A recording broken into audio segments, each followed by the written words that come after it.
Our furry friends fill us with emotion, love, joy, and sometimes even a little aggravation. But what does the science say about how pet ownership impacts brain health?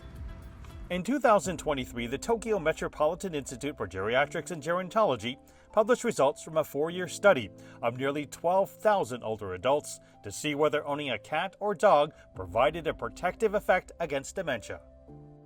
Researchers found that cat ownership was not effective for preventing dementia, but they did find that dog owners over the age of 65 were 40% less likely to develop dementia. Lori Kogan, chair of the Human-Animal Interaction section of the American Psychological Association, says it's hard to distinguish whether it's the actual pet or the social interaction that provides the benefit. We tend to see people, especially with dogs, have healthier lifestyles. They tend to exercise more, for example. So is that the reason why we see any changes in cognition is because as people are exercising, they're more active? We're not really sure. We also know that pets can act as social lubricants, so when you're out walking your dog, for example, people are more likely to come up and say hi to you. In 2023, researchers from the School of Public Health at Sun Yat-sen University in China published a study in the Journal of the American Medical Association on the link between pet ownership and cognitive decline.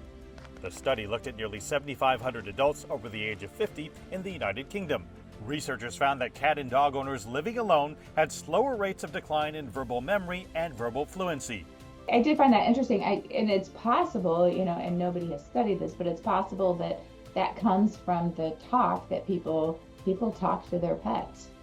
I think we all do that. So does that translate into some increased verbal ability over time?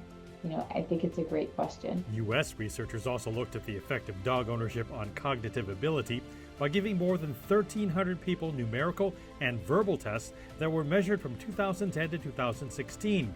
In people under 65, they found no difference.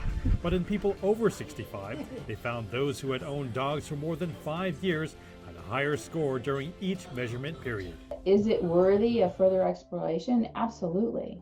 It's not saying that I would prescribe pets for people because I don't think that we're at that level to know whether they should be prescribed or not. But for people that would like a pet, I think that we can say it looks like there's some potential benefits.